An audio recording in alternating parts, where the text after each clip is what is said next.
us all with your raving about her. I was sure it would be a match.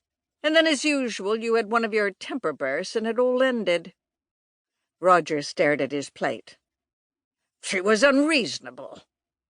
"I doubt that," Carolyn's mother said lightly. "I'd be willing to bet it was you who caused the break. Anyway, judging from her letter, Alice still appears to adore you, and she would like to come here as our guest." At this point, Carolyn had turned to Roger and said, "I don't think Mother mentioned that I met her daughter Celia at summer school in Boston last year. She's a marvelous girl. It would be fun to have her here for company." Roger shrugged. "It's up to your mother. She's the one who runs the house. If she feels she can cope with 3 demanding guests, she can go ahead." Elizabeth smiled. "I don't see them as any bother. Alice and I were always good friends, and I'd enjoy meeting her husband. Edward Dalton has made a name for himself, and I've liked his books." Roger scowled. "Nonsensical spiritual stuff is what made him popular, if I'm not mistaken. Isn't he the one who wrote all those books of ghost stories?" Carolyn spoke resentfully. "I think they're very good books. Celia gave me several of them. They were groovy, I mean, really spooky and all that." Her uncle gave her a cold glance. "I'm perfectly familiar with the type of book, and I consider his theories of spiritualism a lot of nonsense." "Well, you've always been a skeptic," Elizabeth said to him.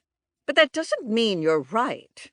I'm sure Edward Dalton must be an interesting person. And there's another reason I think it would be nice to have them here as our guests at Collinwood. Their daughter, Celia, has recently had a minor nervous breakdown. I think the restful atmosphere here would be good for her." Roger looked grim. "No wonder the girl had a breakdown if she reads and believes in those books of her father's." "It was brought on by studying too hard," Carolyn was quick to explain. "Celia wanted to get her degree in record time." Elizabeth gave her brother another questioning glance. "Then I take it you have no objections to my inviting the Daltons here for the month of August? Maggie will be in New Hampshire with David and Amy. It's the ideal time for us to entertain guests." "I leave it entirely up to you," Roger said gruffly. Elizabeth looked troubled. "I hoped you would be pleased at the idea. You've had a difficult year, and you were terribly fond of Alice. She still seems very interested in you." "Alice is married, and I'm past the romantic age." Roger rose from the table. "But I'll be hospitable to them if they come." And he left the room abruptly. Carolyn had not been surprised too much at her uncle's attitude. He was always cold and aloof in such matters.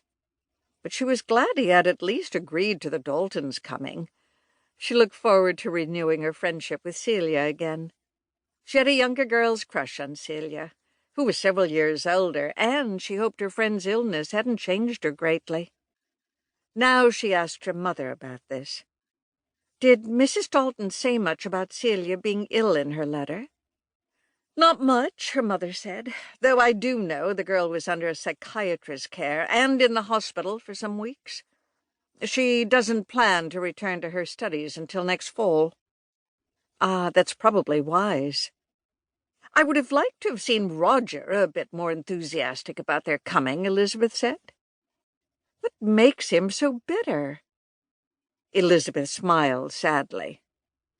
"I think Alice is the one girl he truly loved, and he still is hurt at losing her to Edward Dalton. Perhaps if the 2 men get along well when they meet, it will change things. It might be very good for Roger." "Uncle Roger has been depressed more since the trial," Carolyn suggested. "You don't suppose Edward Dalton is coming here to investigate the case and write it up? He could be using his wife's friendship as an excuse." This brought a troubled expression to her mother's face. "I certainly hope there isn't anything like that.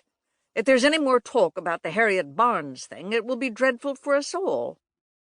Carolyn thought about this after she'd left the table and gone up to her own room. It was one of those nights when ghostly swirls of fog rolled